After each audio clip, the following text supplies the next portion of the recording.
Frank Baylis veut devenir le chef du Parti libéral du Canada.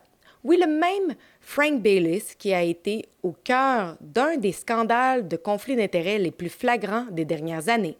Aujourd'hui, il aspire à diriger le parti qui nous a déjà offert SNC Lavalin et le fiasco de We Charity. Well, I think I bring a different perspective. I'm a businessman, so what's different about me is that I'm not a career politician. I'm someone that spent most of my life, my career and my profession, I'm a professional engineer by training, and I'm a businessman by the work I do. En 2020, Frank Baylis, ancien député libéral de 2015 à 2019, s'est retrouvé au centre d'une énorme controverse impliquant son entreprise, Baylis Medical. Son entreprise a décroché un contrat de 237 millions de dollars pour fabriquer des respirateurs pendant la pandémie de COVID-19. Noble initiative? Pas du tout. Bien qu'il ne soit plus député, Baylis restait profondément connecté aux réseaux libéraux. Et ce contrat, il a été obtenu sans appel d'offres. Soyons clairs, c'était un cadeau pour un initié. Mais attendez, les détails de ce scandale sont encore plus révoltants. Les respirateurs, les VFC 560, étaient présentés comme nouveaux et n'avaient été approuvés dans aucun pays au moment où le contrat a été signé. Pourtant, Baylis Medical a été choisi comme sous-traitant principal via FTI Professional Grade Inc., un consortium créé pour répondre à ce qui était présenté comme un besoin urgent de 10 000 respirateurs.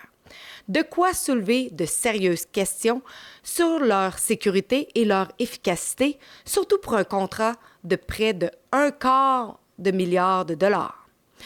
Le Canada aurait payé jusqu'à 100 millions de dollars de trop pour ces respirateurs. Chaque appareil coûtait 23 700 $ aux contribuables, bien plus que les modèles approuvés des concurrents comme Medtronic. Était-ce vraiment pour sauver des vies ou pour enrichir des amis libéraux? Et ce n'est pas tout. Baylis a également obtenu un contrat pour entretenir ses respirateurs inutilisés à la hauteur de 4 millions de dollars. Frank Baylis venait de quitter la politique après avoir été député libéral de 2015 à 2019. La loi sur les conflits d'intérêts interdit aux anciens députés de tirer un avantage indu de leurs anciens postes. Pourtant, l'attribution de ce contrat juteux à Baylis Medical crie favoritisme. Frank Baylis a été un donateur du Parti libéral et des documents internes montrent qu'il y avait une communication directe entre son entreprise et des responsables gouvernementaux. Quelle coïncidence!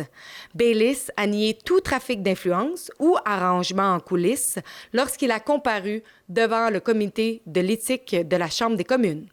Et ces respirateurs? Beaucoup de ces appareils surévalués n'ont jamais été utilisés. Certains ont été vendus comme ferraille à des prix ridicules. Des unités qui avaient coûté 23 700 $ ont été revendues pour aussi peu que 6 $. D'autres ont été donnés à l'Ukraine comme surplus de guerre, avec au moins 839 unités expédiées. Aujourd'hui, Frank Baylis aspire à diriger le Parti libéral du Canada. L'audace est incroyable. Cet homme a déjà montré qu'il est prêt à exploiter ses relations pour son propre intérêt. Croyez-vous vraiment qu'il deviendra soudainement un modèle d'intégrité en tant que chef? Bien sûr que non.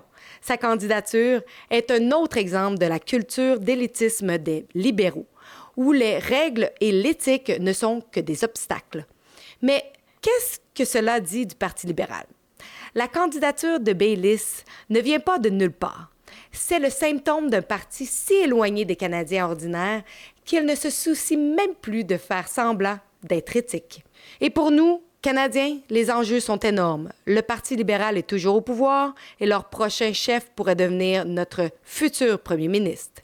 Voulons-nous vraiment quelqu'un comme Frank Baylis à la tête du pays? Ce n'est pas seulement une question de Frank Baylis, c'est une question de la corruption profondément enracinée au sein du Parti libéral. Un parti qui favorise systématiquement ses amis et donateurs au détriment des Canadiens. Les libéraux prospèrent dans l'ombre, comptant sur un paysage médiatique trop complaisant pour les tenir responsables.